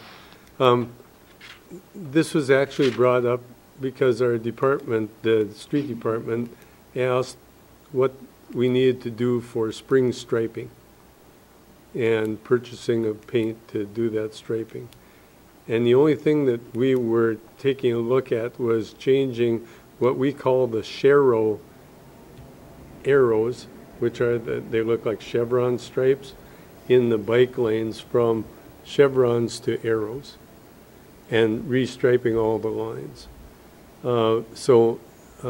Because that's, if you have a designated bike lane, that's the designation that they should be. And at the PNT meeting, there was a lot more discussion about, well, what do we have? What do we have for connectivity? What do we have for lane widths? And I'll just explain to you, the minimum street width for bike lane striping and parking on both sides is 44 feet. And we have some areas in town that we have that. So I'll give you an example on Lion Street. Almost all of that has got the adequate width for parking and bike lanes. There's a small section between Bruce Street and Kennedy that we don't have that amount for width. We also have a piece on C Street by the middle school and fire department, by the library area, that we don't have enough adequate width for that. Now, the simple solution for that, of course, is eliminating parking just on one side. On one side of the street, if you eliminate parking, there's adequate width for 2 lanes of driving, 1 lane of parking, and 2 lanes of bike lane. With the minimums being 5 feet wide for a bike path, 7 feet wide minimum for a parking lane, and 2 10-foot driving lanes. Now, in saying that, that's why 44 feet seems to be kind of narrow. When you see that a 7-foot parking lane with any pickup, you probably, when you open your door, and even if the lane was a little wider, you have to be really careful for the bicyclists going alongside. I do believe that there's in a safety-only attitude here, that bike lanes provide the best safety. Okay, shared lanes provide notification to the traveling public that there is most likely going to be bikes on the route that you're driving. So you don't put sharrows or shared lanes with bikes and cars everywhere in town, even though that's what's allowed. Every street, it allows bikes to go on it, and people have to be aware of bicycles. What we're doing with our bike map and our connectivity is trying to provide those areas where you know that there is some indication that we're multimodal on that section. And we also have areas that we'd like to see expanded. On the map that you see, you'll see Bruce Street, for instance, going from College Drive up to the existing bike path that goes around the whole city. That's kind of the only piece remaining for that connection. So what I'm saying is that if in fact it was my view to put in bike safety areas, they would all be bike lanes, okay, with stripes. Because to me it provides the best system. But in saying that, in order to provide the minimum spacing, you would have to eliminate parking on one side. So with all that discussion, the committee said, you know, well, if we don't want to eliminate some of the parking, why not have shared bike path operations? And that's what really is coming from the committee, is to eventually or eliminate the one stripe and put sharrows in that are indicated further out in the driving lane, to indicate to the traveling public that you may have a bike in your lane. So I think I'll stop there. Greg? Thank you, Mr. Mayor and Glenn. And we had a pretty good discussion about this at the PI&T committee, and I came away from there kind of thinking that maybe we need to do the sharrows and the shared lanes. And then this past weekend, I spent a bunch of time out in Colorado Springs, and they have a ton of bike lanes out there. Some of them are shared lanes. Some of them have, like we have, mostly the bike lane. And is there a couple of routes that we need to maybe reconsider and do some work on with the bike lanes? I think so. But I was riding with my 22-year-old grandson in his hopped-up Dodge Charger SRT, and we were climbing up Canyon Road.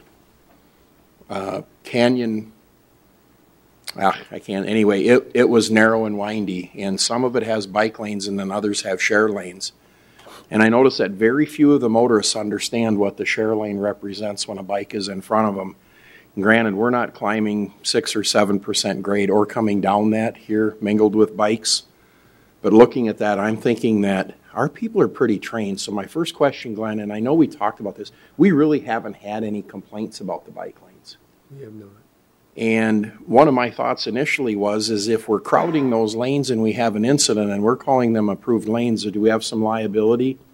And my thought was, yeah, we probably do. But then I thought later, after being out there and looking at that and thinking through what our conversations were, we have liability on everything, just because we operate the city public ways.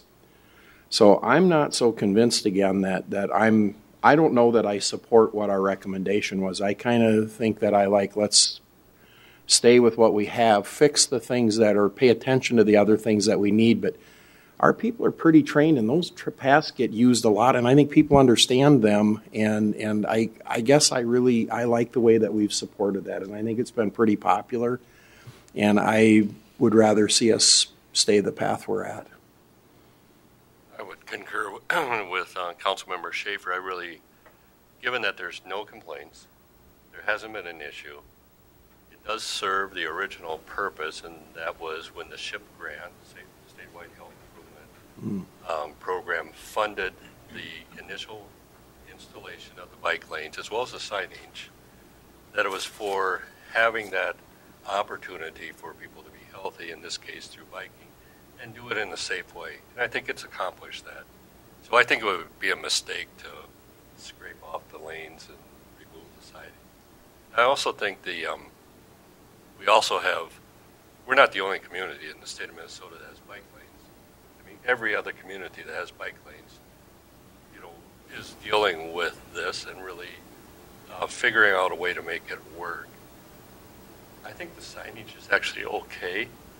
The Chevron Sharrow is not, that may be a sign that's understood by engineers or MnDOT experts, but our public understands the bicycle in the bike lane, Yeah. And I don't know what the Sharrow looks like, with the Chevron. It's exactly the same as the bike with the Chevron. So if we don't need to make a change, why make a change? I guess that's my point. And Mr. Mayor, that's a great point, because out in Colorado, when I was out there this weekend, I don't know the difference between one Chevron and two Chevrons, but I understood that you were sharing this lane with a bike. And If the bike's going 2 miles an hour up the hill, you're going 2 miles an hour up the hill because the bike has the same right as you have, and they made it clear, but when the bike lane is there, it says, please allow 3 feet for the bike. Very easy to understand. And I'd also add that it does make sense on the green line up there, we're missing a section on North Bruce Street and the connectivity to the Channel Park Trail, so. Jim? Part of, your discussion, under your standard discussion, but as we had this discussion, and I'll use Bruce Street as an example, you can't fit down that road, so it doesn't matter if the line's there or not. The bike has to share the road. A lot of roads are such as that. Driving a car is fine and dandy. Pulling a trailer through town, we're using that bike lane. And then there's a car hanging out that I don't know, legally, you say legally what it is. You said we have a 9-foot driving lane, 10-foot driving lane? 10 minimum. So I have an 8'6" trailer going on that road. We're using that bike lane. So I look at the expense of putting all this paint on the road. I'm coming from a taxpayer side here. We're already sharing these roads. Lines there or not, that line is not a magical wall stopping cars. We're already sharing the roads with the bikes. And I use the example of, I run, we have that spot down in Florida I go to, Overseas Highway, which goes from Miami to Key West.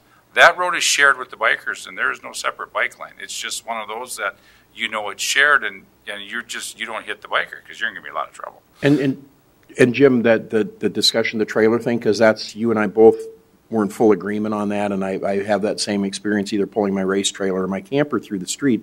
And I thought about that out there, but the difference is if it's a shared lane, I have no way to overtake other than to go into a full passing mode on that bike. And you shouldn't be overtaking him at that point. But you can with the marked bike path. So now we have this interface of Jim's coming with his trailer, Johnny's riding his bike, and Ed's got a car parked.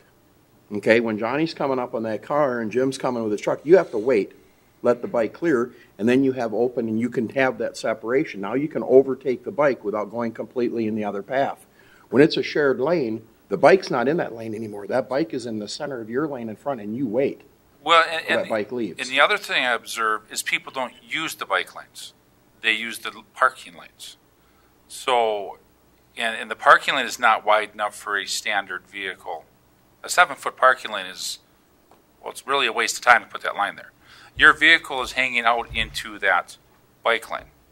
So I just think it's better, and I observed, and I was in Duluth this week, and I didn't look what they have. I know there's, surprisingly, biking is very large in Duluth. I would just go downhill, but so they have bike racks for going up. So, and we observe in the cities. My brother has his house on Como Avenue. They share Como Avenue. There is not a separate biking lane, and I think it's better to incorporate the two together. Plus, it's I'm not putting safety over tax dollars, but it is a cost thing too. We put these lines on, and they're not being utilized necessarily for what they are. So at this point, bikes are supposed to be part of the flowing traffic. We were taught that back when I was a kid. That's why you can't ride your bike on downtown sidewalks. Busiest street in town, downtown Marshall, we don't have bike lanes. There isn't room, so you have to share that traffic, that bike with the traffic. So if we go with the original recommendation and we eliminate the lines, what's the cost of taking those lines off? Because we have to take them off. We would let them wear off, or seal coat over. Okay. We just spray them with oil. Glenn, I'm a little bit confused here. So there's 2 lines, right? In the areas, one for the parking, one for the bike. And so we're eliminating one of them, and it's the bike, the one furthest from the curb it's being eliminated, but the other one's staying there? Actually, you have the opportunity to widen the parking lane. You have to move the Sharrow 13 feet from the curb if you want to use it as a shared lane. So the old ones that are there, you'd probably seal over the top and paint new ones. Both of them, and come up with a new one. Okay. Okay, any other questions? The other thing is, if we just had the one that's out, furthest from the curb now, you just have one that you're paying for, and it's still wide enough for parking and.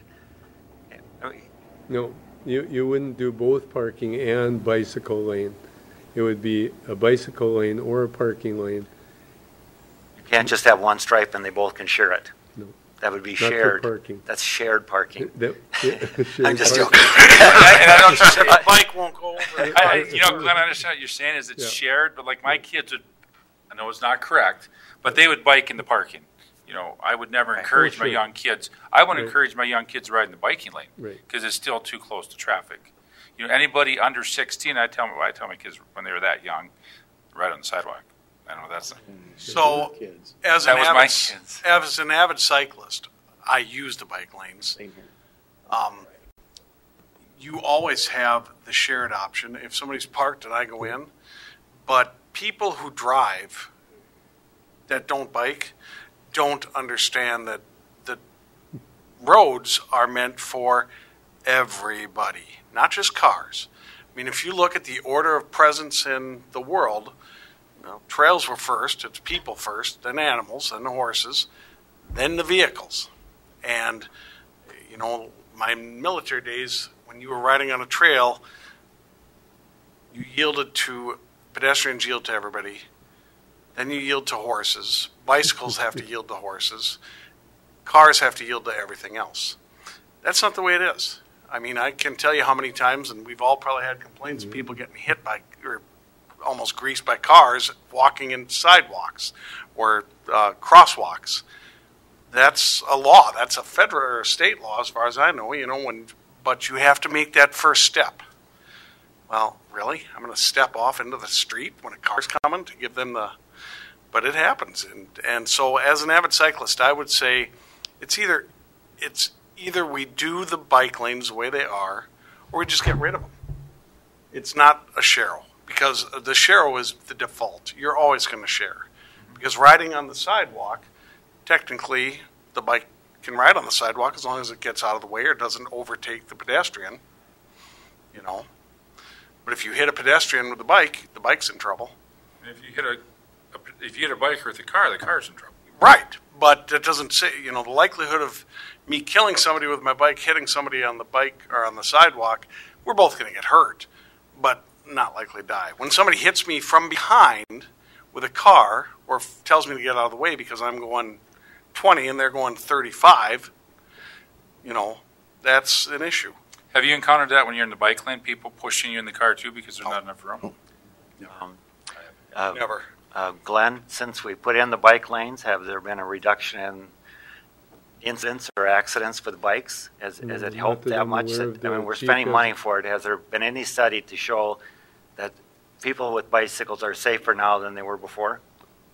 I would say yes, that the studies that have been done with bike lanes and sharrows that indicate that you need to share the road have provided a positive safety issue. I mean, you see that across the country with share the road and there's a bike sign, share the road and there's a horse and buggy, share the road and there's lots of different indications for doing that. It just brings it awareness to the driver. Not that you wouldn't get in an accident, but it does indicate, like our bike paths, it's a definite sign that with a stripe, with a bike symbol, that brings it to your attention. So, you know, two additional points. One is, you know, that's a question there is some research on. Probably the best resource for that research, though, is Minnesota Bike Alliance. And I think everybody knows that this past year there was a Bremer grant that the community received. And Community Services has been working with Minnesota Bike Alliance on, you know, how to make things more bike safety and encourage active physical activity. The executive director, Dorian Griley, has had workshops down here the past year and working towards the bike-friendly application. I don't know if he was, I mean, this is the resource that perhaps should be utilized for a decision like this. I come back to what earlier in the discussion of, we really don't have a problem now. And the solution is either in search of a problem or would make things more confusing. Right. So I I see no need to take any action at all, other than let's refresh what we have now that's faded out. Well, and I guess, to me, because this is an action item on the agenda, I think it needs some form of motion. And so I want to make a motion that we continue to work with what we have and looking at it, making the improvements where we do. But after looking at this and thinking about it and reviewing what I see in other areas, I think I'd really prefer that we continue to try to work on the program and the process that we have in place with the routes we have in place and improving them where we need to. You got that, Kyle? Is it the alternative motion? Was that a motion? Yes, it's a motion to basically leave it as it is and work the improvements where they're needed. Okay. Second. Motion by Craig, seconded by Steve. Now discussion on that motion. And I know you said we don't have a problem. I don't believe we've ever had a problem, which goes back to when we painted the lines 5, 6, whatever, 10 years ago. I don't recall that biking has been a big issue. I mean, my kids biked all over town. You know, it's one of those where I look at what the taxpayers put into this, and are we, you know, I'm trying to be conscious for the taxpayer, to take words out of Glenn's mouth. And I have a lot of people ask, why are we painting those lines on the road? Because they're not used. We see the bikers on the sidewalks or in the parking lane, and we have created parking lanes that are not big enough along a lot of these paths, which creates smaller driving lanes that, you know, we're squeezing these roads. And are we creating more of a safety hazard for older drivers? We're trying to stay between those lines. I mean, have we seen what accidents have been caused along Bruce Street because we narrowed the road for people? And we don't have an answer to that either, because we don't have an answer to the bike safety one either. I think the bigger question would be if a bike isn't in that bike lane, Jim, does a car have to stay out of it? And I would argue that they don't, biking enough. I see cars into that bike lane all the time. No, I thought you had an answer. I thought the The car letter had of the to law says they have to stay out. out But of I think that. if you go in the bike lane to avoid having a corner-to-corner head-on with somebody, I think you're probably going to be allowed to take the bike lane if you And I don't take think the we're bike out of ticketing it. people for. I mean, I don't know if we are or not. It's just one of those. I just look at the cost. Are we adding a regulation that we don't need and an expense that the taxpayers don't need because there hasn't? I don't know if there's been a problem in the city with for years. I think, you know, obviously the real question is there's a lot of confusion on this, you know, and what to use. And I think it's a lot on the, honestly, a lot on the driver's side, because I see it as far as, okay, somebody making a right turn, can I go over that lane? Don't I go over that lane? You know, what do I do? You know, honestly, I think we need to have some more education of the drivers of the car as well as some bike, you know, things. But I'm fully in favor of this. Let's leave things the way they are, make the improvements as we can. But we're not going to solve this by what we paint on the road unless you go around and you paint, you know, no auto or something, you know. Skull and crossbones. Yes, something along that line that's you know, that signifies that, you know, there's no cars in this lane. Right. And that's not part of the discussion. So I'm in favor of leaving things with a new motion, just leaving it as, because I think we've got a lot of confusion out there now that we need to get something out as far as an education to the drivers of the cars, not necessarily the bikes as much as the cars. Which that application for the bike-friendly community does exactly that. Any other discussion on the motion? If not, we'll move to a vote.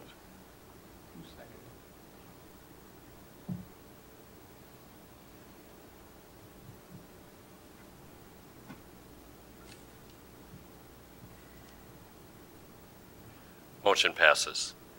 This time I'll call for a 5-minute recess.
agenda item number 18. The agenda item number 18 is consider the appointment to various boards and commissions. Earlier this evening, the council did meet in special session, and based on that, I would recommend that Ron Helgerson be appointed to his first term on the Airport Commission that will end May 31st, 2021, that Scott Sogstead be appointed to his second term on the Marshall Municipal Utilities Commission for a term that will end May 31st, 2023, that Don Edblum be appointed to his second term on the Planning Commission for a term that will end May 31st, 2021, and Ben Walker be appointed to his first term on the Police Advisory Board, and that term will end May 31st, 2021. I'd offer that as a recommendation to the council. I'll make that motion. I'll second that motion. Motion by Jim, seconded by Steve. Discussion? Hearing none, all those in favor of the motion, or we'll move to a vote.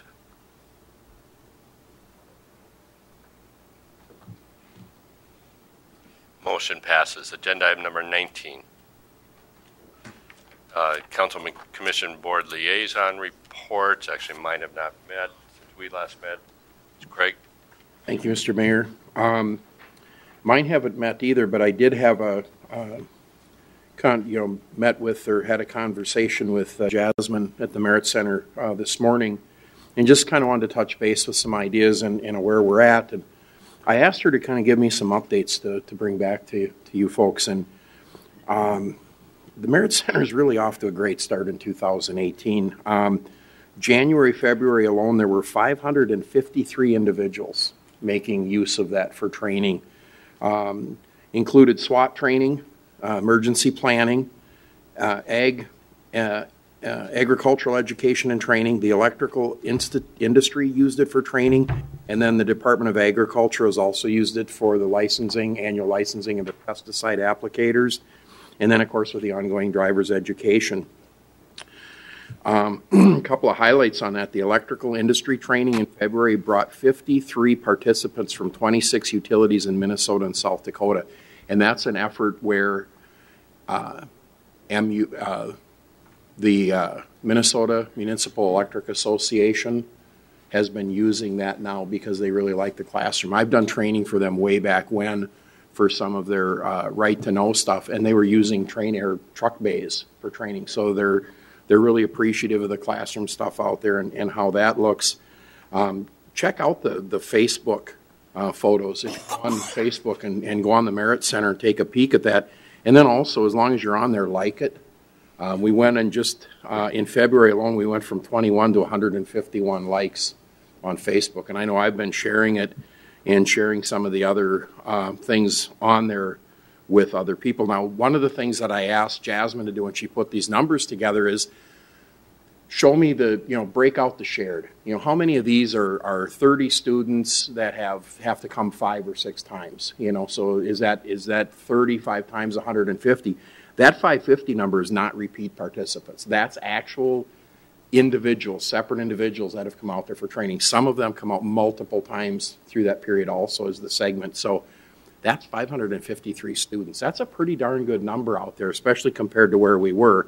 That's got her really excited, me too, about some other opportunities and things that are coming up. So we're going to be talking to Carla and to Sharon and to Rob and others about some ideas now to energize some of the props we have out there now to start building this thing up from the bottom. And it's what we've talked about before about building the program from the core, putting in a feeder route, and then letting the industry and the users show us what they want and need, and then provide that platform to house that and then hopefully support it. The things that are going on also with Minnesota West, there were some other trainings that were offered by outside instructors where they were using the facility. One gentleman in particular had 2 good sessions, had a third one booked, and then the instructor just failed to show up. So we can't do a lot about that. That wasn't our program, but it reflects bad on merit. So Jasmine went across next door and talked to Minnesota West. They have instructors available. She contacted the students that showed up for this no instructor class, and we figured out a way to offer that, excuse me, using Minnesota West and us. So we're building that relationship out also. So I feel good about where Merritt's going right now, and she's doing a great job. I know she just had her 6-month performance review too, and apparently that went well also. So she was pretty happy. She didn't need a 6-month review. She got it. She really doesn't need it until 12, but it's nice to check in with her a little bit ahead of time. So things are looking good out there. I'm pretty happy with it. Well, you bring it up, Craig. These are revenue producing. I mean, these classrooms, she's starting to bring in some revenue. Bringing in some revenue, bringing some people into the community, should show up some heads on beds, you know, all of that. And we're very clear on the fact that we know that sales tax pays the construction and the beverage, food and beverage pays the maintenance. Heads and beds make us all happy, adds to all of the above. So yeah, it's a real plus. We're pretty happy about it. Very good. Thank you, Craig. Yep. Mine have not met. Planning Commission items were acted on tonight regarding the zoning. I just want to make a comment to Craig about the Merit Center. It's encouraging to hear that it's being used more and more, because millions and millions and millions of taxpayer dollars have been put into that facility, and it better get used, because otherwise it's a complete waste of taxpayer dollars. Yep. Couldn't agree more. John? Utilities did meet and had a update on the AMI, or the smart meter status. There's going to be about 500 in the first phase that are installed in March or April, probably right now looking a little bit more like April, which is probably all right, since this does involve going inside the house and replacing the water meters, and so that's less snow tracking and things like that. Utilities will be working with the contractors that are doing the installation. It's a company that's very experienced in installing these. That is their business of putting these meters in, and but there will be locations where they're buried behind a wall, buried behind a shelf, or something else that they're going to need some assistance in that end of it. But there'll be letters going out and notifications on that. Also, they are at the 60% completion point of the design of the new water plant to increase the softening ability, and that's moving on with the intent that we want to have that complete, so we turn in our application for grants and be past that point. So obviously nothing's going to move until we really get a, at this point, to get a grant or find out the status of a grant. So, and then last, the EDA meeting was postponed, and it's scheduled for this week. Okay, thank you, John. Jim? Mine did not meet. We'll move then to council member individual items. Jim, let's start with you. I think I spoke mine on during the meeting, so I had that. Okay, good. Craig? I'm good, thanks. Steve? By me. I just have one quick comment here. We were talking about the bike paths and so forth, and I know on Jewett Street there's parking and the bike path and so forth, and what I've often seen going to work there is that people in wheelchairs, motorized wheelchairs, are taking the bike path in the opposite direction rather than going across the street and going on the sidewalk or anything. They're going in the opposite direction on a bike path, and so I don't know if that's a concern that he has or not, but certainly if they're going to use the bike path, it'd be good if they're going in the right direction. But is a bike, a wheelchair, are they more like a pedestrian? Well, yeah, the question is, should be on the sidewalk. Should be on the sidewalk, yeah. Should be on the sidewalk. The question there is the sidewalk may or may not be cleared enough for them to actually. But if they're not on the sidewalk, they should be going into the traffic, not with traffic then. So they're probably on the right side. In the bike path? Yeah, they should be opposing traffic if they're walking in the bike path. But if they're walking, they're riding their scooter. They're riding in the bike path and they're going the opposite way of the bikes. Yep. That's the way they should be going. That's correct. Really? Yep. I mean, it just seems it looks strange because You have going to see opposite them directions. You know, we have one gentleman that goes by our house all the time on a wheelchair, and I've stopped and asked him why he doesn't use a sidewalk. And he says because the sidewalks are not uniform enough. He said, Yeah, that's his weird. wheels are little, Yeah. and he's clipping along. Oh yeah, they'll. And I see him batteries. 365 days a year, or not quite that many, but I stopped and asked him to chat with him. He says, why don't you use the sidewalks? And he says they're just not uniform enough, or they're not there. So they use the street to bike. And he goes right down the pretty much middle of the street. He does it every day, so nobody's taking him out yet. Okay, well, that's interesting. I didn't know that. Anything more, go ahead? Nope, that's fine. The only thing I would have is, of course, we had 2 snowstorms, and I think everyone is pleased with the response and the service of the street department and snow removal, and it was really a great example of good service. So thank you. We pass that thank you along to the departments. I will, and we do have some complaints as well periodically for that, but we do ask people if they do have a complaint to just call. We will respond to whatever needs they have as soon as we can. So. Very good.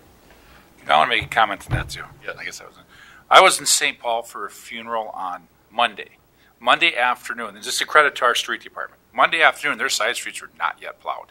If we would not have had an all-wheel drive vehicle, we would have been stuck at my son's place. So give her credit that our street, we get them plowed. And like I said, that snow hit them Saturday and it's Monday afternoon. They were not plowed at all. Very good. I'm done now. We'll move then to agenda item number 21, with staff reports, starting with Sharon as city administrator.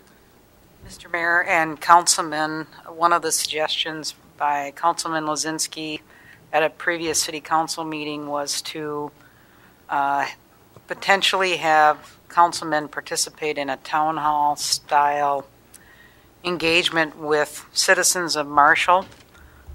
We have done some initial looking into this.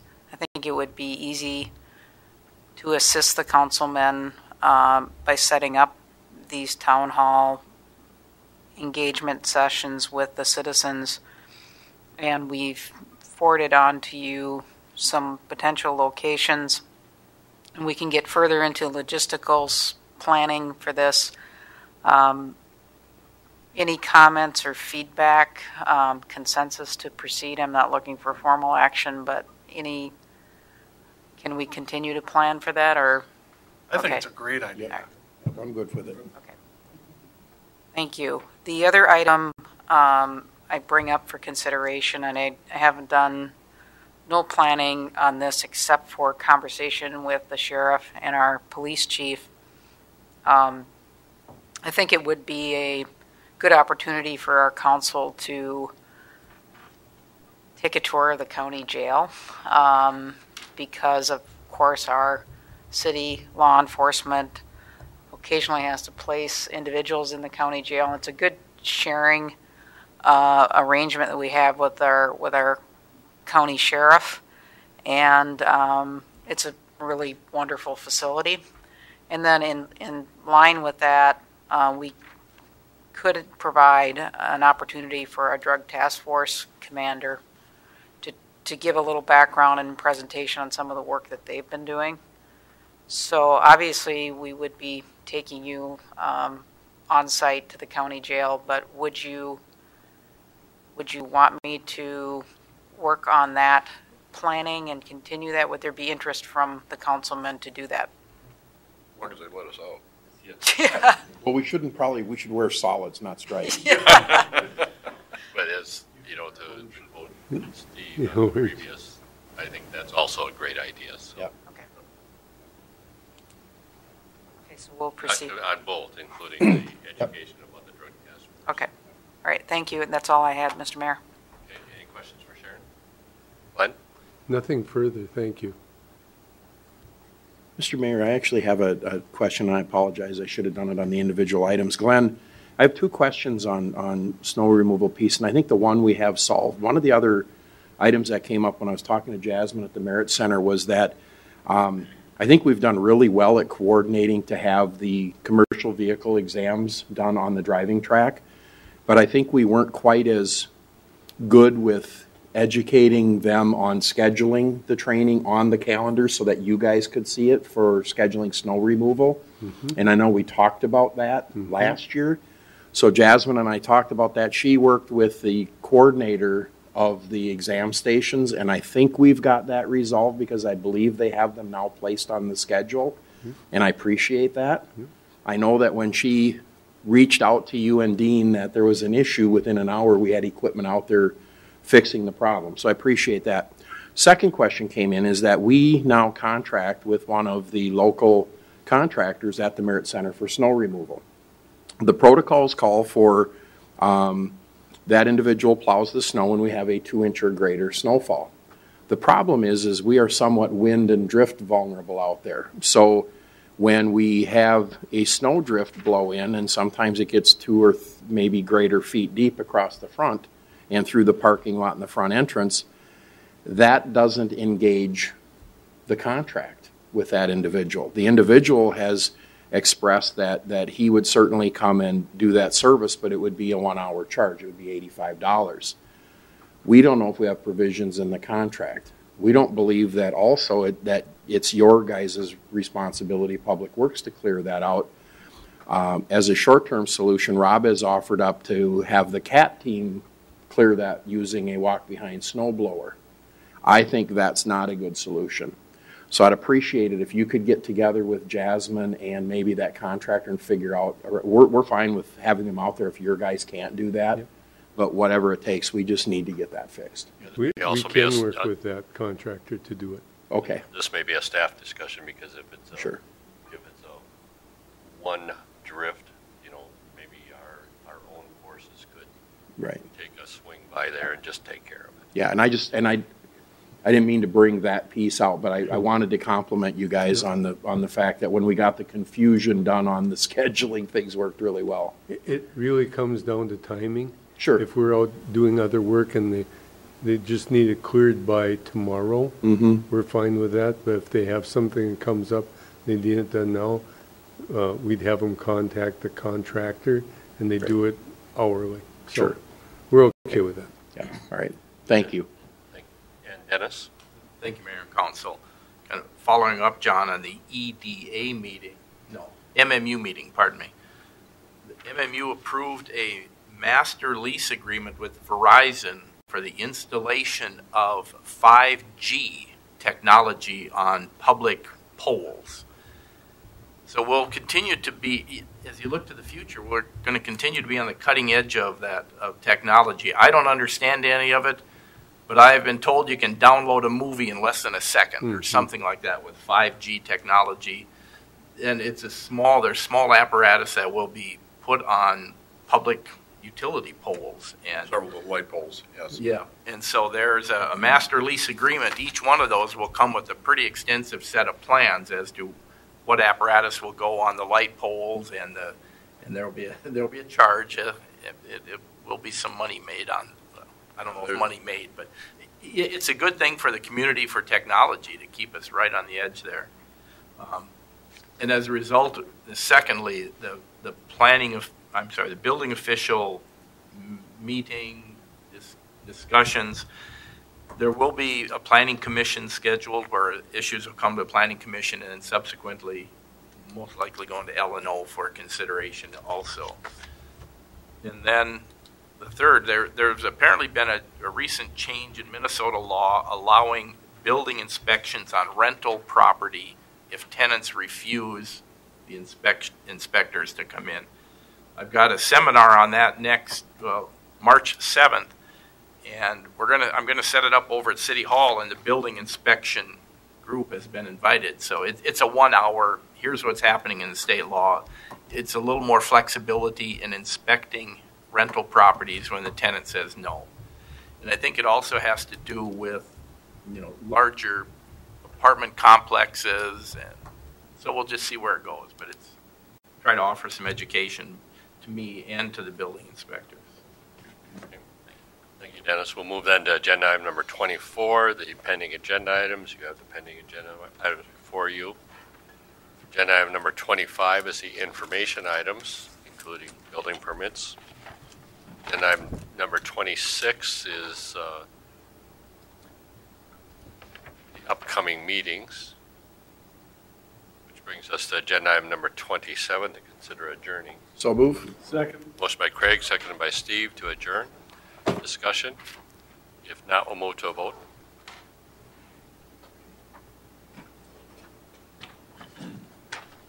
Motion passes. Here.